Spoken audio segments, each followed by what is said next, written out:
जय श्री राम दोस्तों, स्वागत है आपका 7वें अध्याय में। श्रोताओं द्वारा पालन किए जाने वाले नियम। सूत जी बोले, शौनक, शिव पुराण सुनने का व्रत लेने वाले पुरुषों के लिए जो नियम है उन्हें भक्तिपूर्वक सुनो। शिव पुराण की पुण्यमयी कथा नियम पूर्वक सुनने से बिना किसी विघ्न बाधाओं के उत्तम फल की प्राप्ति होती है। दीक्षा रहित मनुष्य को कथा सुनने का अधिकार नहीं है, अतः पहले वक्ता से दीक्षा ग्रहण करनी चाहिए। नियम पूर्वक कथा सुनने वाले मनुष्य को ब्रह्मचर्य का अच्छी तरह से पालन करना चाहिए।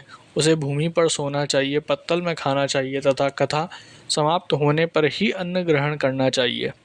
समर्थ मनुष्य को शुद्ध भाव से शिव पुराण की कथा की समाप्ति एवं उपवास रखना चाहिए और एक ही बार भोजन करना चाहिए। गरिष्ठ अन्न, दाल, जला अन्न, सेम, मसूर तथा बासी अन्न नहीं खाना चाहिए। जिसने कथा का व्रत ले रखा हो उसे प्याज, लहसुन, हींग, गाजर, मादक वस्तु तथा आमिष कही जाने वाली वस्तुओं को त्याग देना चाहिए। ऐसा मनुष्य प्रतिदिन सत्य, शौच, दया, मौन, सरलता, विनय तथा हार्दिक उदारता आदि सद्गुणों को अपनाएं तथा साधु संतों की निंदा का त्याग कर नियम पूर्वक कथा सुने। सकाम मनुष्य इस कथा के प्रभाव से अपनी अभिष्ट कामना प्राप्त करता है और निष्काम मोक्ष प्राप्त करता है। सभी स्त्री पुरुषों को विधि विधान से शिव पुराण की उत्तम कथा को सुनना चाहिए। महर्षि शिव पुराण की समाप्ति पर श्रोताओं को भक्ति पूर्वक भगवान शिव की पूजा की तरह पुराण पुस्तक की पूजा भी करनी चाहिए तथा इसके पश्चात विधि पूर्वक वक्ता का भी पूजन करना चाहिए। पुस्तक को रखने के लिए नया और सुंदर बस्ता बनाएं। पुस्तक व वक्ता की पूजा के उपरांत वक्ता की सहायता हेतु बुलाए गए पंडित का भी सत्कार करना चाहिए। कथा के पधारे अन्य ब्राह्मणों को भी अन्न धन का दान दें। गीत, वाद और नृत्य से उत्सव को महान बनाएं। विरक्त मनुष्य को कथा समाप्ति पर गीता का पाठ करना चाहिए तथा गृहस्थी को श्रवण कर्म की शांति हेतु होम करना चाहिए। होम रुद्र संहिता के श्लोकों द्वारा अथवा गायत्री मंत्र के द्वारा करें।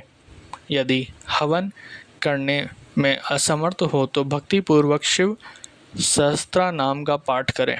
कथा श्रवण संबंधी का व्रत पूर्णता के लिए शहद से बनी खीर का भोजन 11 ब्राह्मणों को कराकर उन्हें दक्षिणा दें।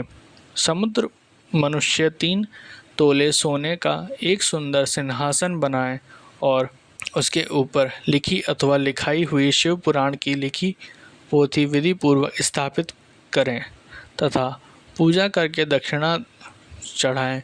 फिर आचार्य का वस्त्र, आभूषण एवं गंध से पूजन करके दक्षिणा सहित वह पुस्तक उन्हें भेंट कर दें।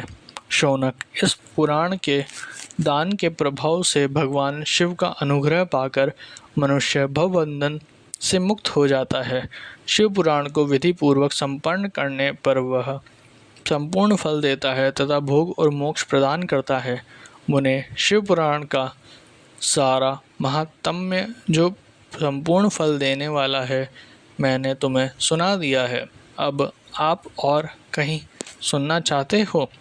श्रीमान, शिव पुराण सभी पुराणों के माथे का तिलक है। जो मनुष्य सदा भगवान शिव का ध्यान करते हैं, जिनकी वाणी शिव के गुणों की स्तुति करती है और जिनके दोनों कानों उनकी कथा सुनते हैं, उनका जीवन सफल हो जाता है। वह संसार सागर से पार हो जाता है। ऐसे लोग यह लोक और परलोक में सदा सुखी रहते हैं। भगवान शिव के सच्चिदानंदमय स्वरूप का स्पर्श पाकर ही समस्त प्रकार के कष्टों का निवारण हो जाता है। उनकी महिमा जगत के बाहर और भीतर दोनों जगह विद्यमान है।